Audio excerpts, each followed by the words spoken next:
kahabi, 2 weeks na tayo hindi nakakapaglinis ng ating filtration system. Kaya pakita ko sa inyo kung gaano na ito kadumi at yung kondisyon nating koi pan. Ito yung ating koi pan mga kahabi. After 2 weeks na di tayo nakakapag-maintenance o nakakapaglinis ng ating filtration system, goods pa naman yung tubig niya. Makikita nyo, ayan. Clear pa naman yung tubig at condition pa naman yung mga alagang isda natin dito. Pero yun nga, di tayo nakapaglinis ng 2 weeks kasi last week ay nagkasakit tayo. Tapos ngayon, Semana Santa, kaya di muna tayo nakapaglinis. Kaya sa susunod na mga araw pa natin to ma-maintenance. Kung mapapansin nyo, bumaba yung motor level nitong ating koi pan kasi nung isang araw ay natanggal to. Tapos pumunta dito yung tubig. Kaya ayan, nabawasan yung tubig sa ating pan. Tapos yung ano natin, sa ilalim, yung skimmer po natin yan dito natanggal. At dinala natin, binalik muna kasi bumaba yung level ng tubig para mag-function pa rin yung ating skimmer.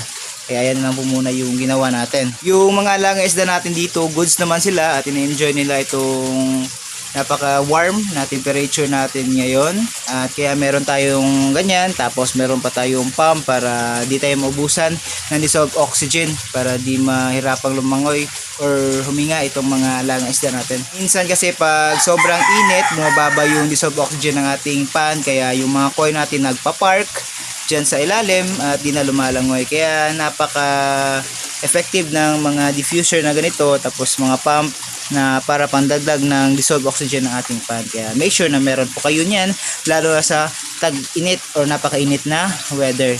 Meron po kasi tayo mga kahabi na nagtatanong kung kailangan po ba talaga lagyan ng aeration yung ating koi pan, at lalo na po dun sa mga kahabi natin na bago pa lang dito sa hobby po natin na to. Sinasabi ko po talaga sa kanila na para complete yung setup ng ating koi pan, make sure na meron po tayong aeration sa ating pan na naka-install para sa dissolved oxygen nitong ating koi pan. So ngayon kahabi, ito yung ating filtration system. At ayan, after 2 weeks na di tayo nakakapag-maintenance, sobrang dumi ng nitong ating filter brush. Ayan guys, grabe yung lumot at mga dumi na natatrap nitong ating mga filter brush. Ayan, hindi na natin napalitan itong fiber fill na foam natin. Kasabay ko na lang ito sa pag maintenance natin itong filter natin na ito. Yan sa ilalim, dumi na. Ayan.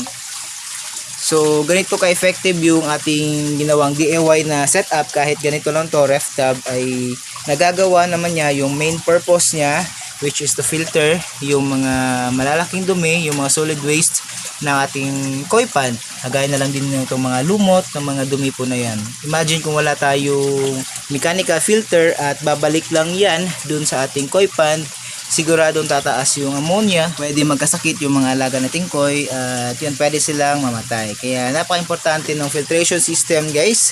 Ito, meron tayong mechanical filter para sa mga solid waste ng ating mga alagang isda. Ito yung madalas nating nililinis, yung sinasabi ko sa inyo na every week na nililinis ko itong mechanical. Tapos meron din tayong biological filter chamber. Ito yung housing ng mga beneficial bacteria na nagko-consume after dito na natatrap yung mga solid waste na pupunta dito yung tubig.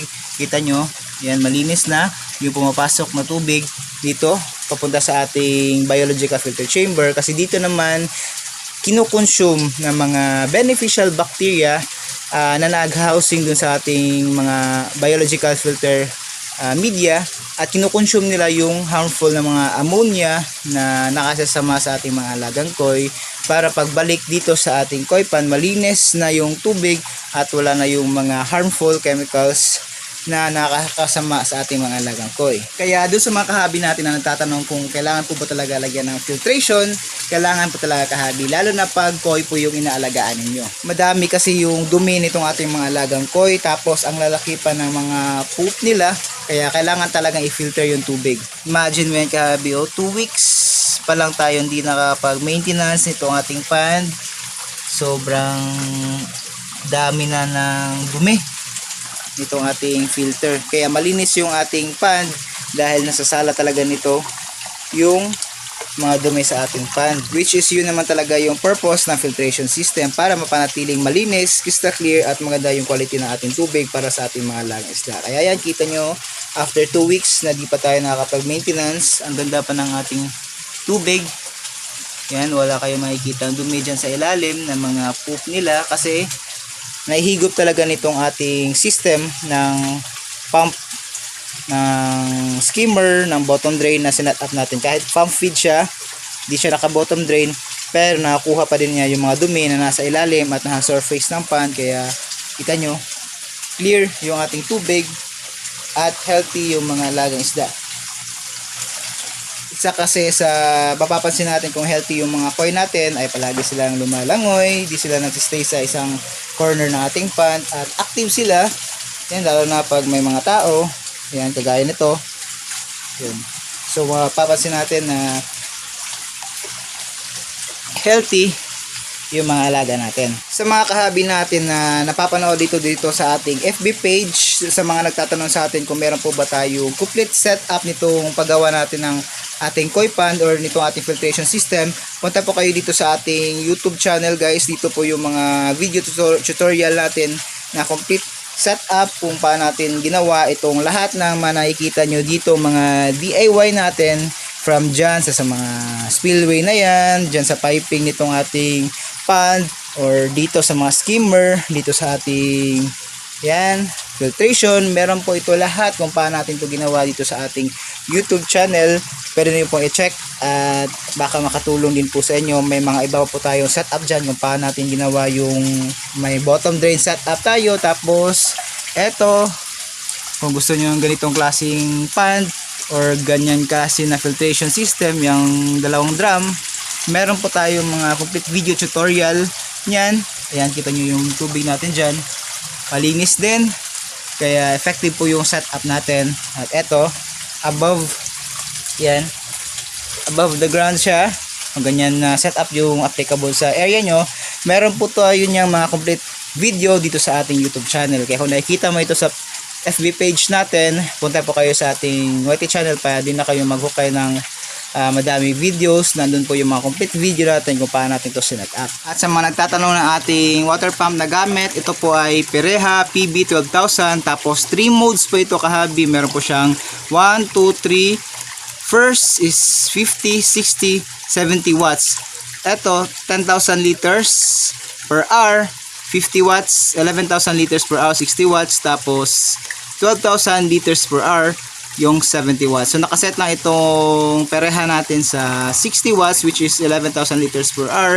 Yung pan po kasi natin nasa mga 4.6 tons at yung advisable ay times 2 ng pan volume ng ating tubig. Kaya pag pipili kayo ng water pump, pwede nyo i-convert muna sa liters yung pan volume po ninyo para makita nyo or malaman nyo kung ano po yung lakas ng ng pump yung bibilhin nyo po. So yan sa atin, 4.6 tons. Yung dimension nito ating koi pond, 12 feet yung haba niya. Yung lapad naman niya 4 feet, tapos yung lalim 3.4 feet. So nasa mga 4.6 tons. Kaya yung gamit natin dito 11,000 liters per hour. So pwede namang 12, pero yung 11 goods na yung lakas niyan. Kaya yan po yung sinet natin. So ayun mga kahabi, ito po yung short video natin ngayong Sunday, Easter Sunday, na shoot natin tong video na to. At sana ma-upload din natin ngayong araw. Wala po kasi tayo internet ngayon, pero hanapan natin ang paraan ma-upload po itong video po natin na to. So ayun, maraming salamat sa inyo lahat mga kahabi sa panonood at suporta. At eto yung mga alagang koi natin na ini-enjoy po natin everyday. Tapos i-share din po natin sa inyo yung mga learnings na natututunan natin everyday na pag-aalaga natin itong ating mga alagang koi. Mapabad or good experience, ay sinishare po natin yan sa inyo para meron din po kayong matutunan dun sa mga na-experience natin na palpak at dun sa mga goods na may experience natin para ma-apply nyo din po sa pag-aalaga nyo ng mga koi. So yun lang mga kahabi, kung may mga tanong pa po kayo, mag-comment lang po kayo dyan. Pag nakita natin, gagawa natin ng video at gagawin din po natin ng paraan paano masagot yung mga tanong po ninyo about dito sa pag-aalaga natin ng mga koi. At ayun, thank you for watching mga kahabi. Happy fish keeping. God bless sa inyo lahat. Fish out.